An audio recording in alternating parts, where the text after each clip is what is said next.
quick response. Just to say, if you go back, there are two moments in this last century that I think were very, very important in terms of building this global economy that's been so helpful over the last few years. One was at the start of the 1930s, where congressmen from, I don't know if it was Montana, but a few congressmen managed to push through protectionist legislation in Congress that ignited a trade war that turned a recession into the worst depression the world has yet seen. And then the other period was the time that was mentioned, the Bretton Woods moment, where America decided that it would put these senators from Montana to one side and actually show leadership to the world. I don't think anything has happened in the last 60 years that has changed those choices. And America is the richest country in the world. It is still, whatever people say about the rise of China or the growing strength of Europe, America is still the key country. It's the decision maker. It's the world leader. If America can seriously, sort of embrace globalization and leadership, we have a great chance to come out of this crisis much better off. The idea to me that South Korea, I don't favor bilateral trade agreements. I want a global trade agreement. But has anyone been to South Korea? How can you not have a trade agreement with South Korea? Colombia is actually a civilized country that is now dealing with its criminal problems, dealing with its drug problems in partnership with the United States.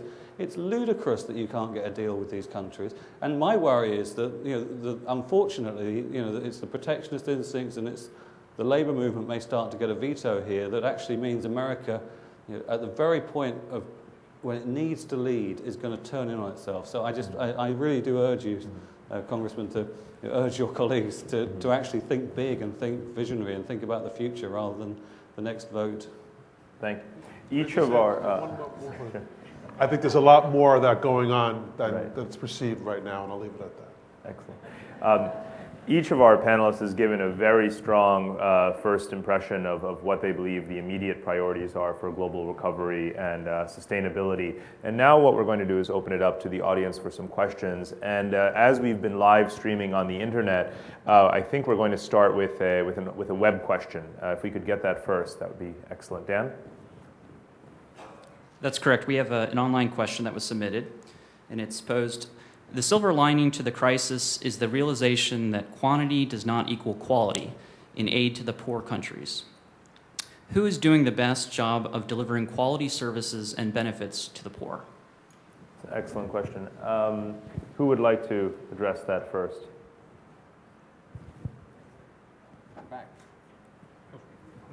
Should I talk? Briefly.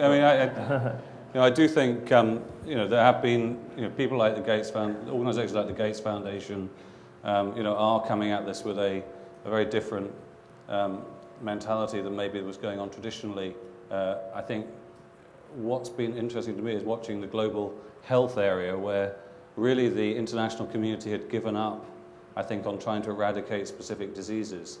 And now, we have this tremendous effort to wipe out malaria. And a number of the deadliest diseases of the poor. And I just think that wouldn't have happened without that private initiative. And so, I think we're also seeing, which I find very encouraging, that in Africa, for example, the first homegrown entrepreneurial African billionaire, Mo Ibrahim, who created a big cell phone business, the thing he is doing, he's now committed as a philanthropist, and he is funding a prize for the best retired African leader, which includes not having, the criteria include not having ripped off your country's taxpayers and with a Swiss bank account.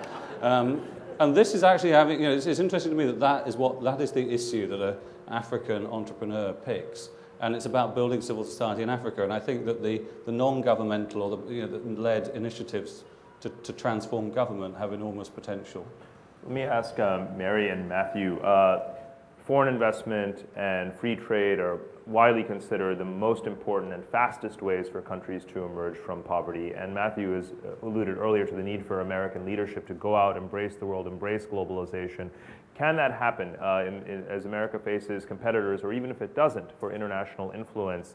How can the capitalist community, the investment community, buttress that American leadership in the world?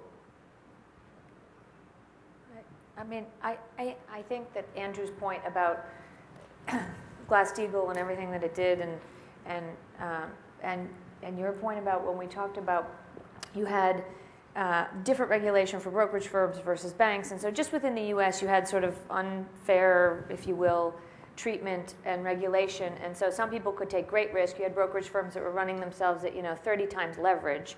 Imagine you wouldn't even buy a hedge fund for 10 times leverage, but you'd put your money in a brokerage firm that had 30 times leverage. That was out of whack. You're going to bring that into whack. We're going to regulate the banks. We're going to get a better system. We need to do that globally because we cannot have U.S. banks run on one spectrum and the rest of the banks run on another. We're just going to be in the same situation in 5 years from now. I think once everyone gets on a level playing field, and by the way, I think the stress testing that's coming out on the 19 major banks that make up 50% of the U.S. banking system, that will be released in early May. That will set the tone globally. It's not to say that global banks have to go through U.S. stress testing, but it'll certainly give the analysts the ability to look and have like-to-like comparisons.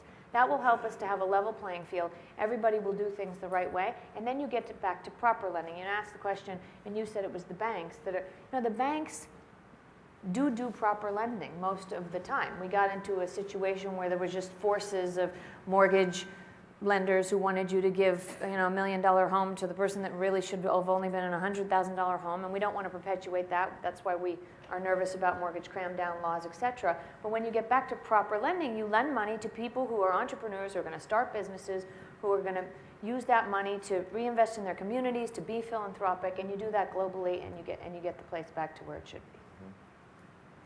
Okay. I agree with everything she just said. Great, excellent.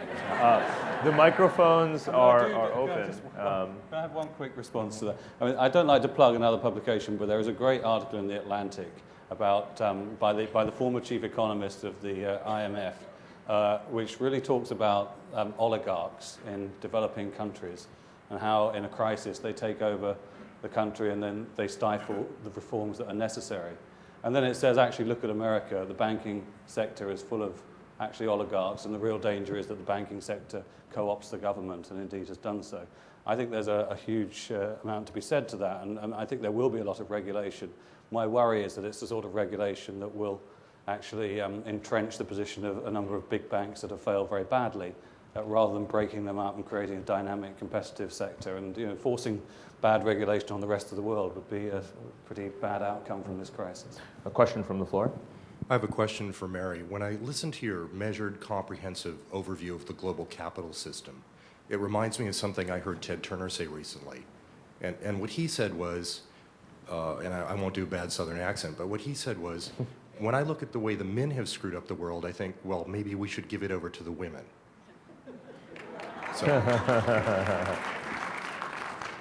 So I look at philanthropy, and I see that the heads of major philanthropic organizations are women. Maria Otero at Axion, Judith Rodin at Rockefeller, Melinda Gates. And when I look at the major banks and investment houses, private equity firms, I don't see any women. I wonder how things may be different if we let the women run some of these organizations. I'll only speak for JP Morgan and tell you we're full of women at the senior levels in the organization, and I think that's one of the reasons why it works so well. That's right. That is sufficient evidence right there. Next question.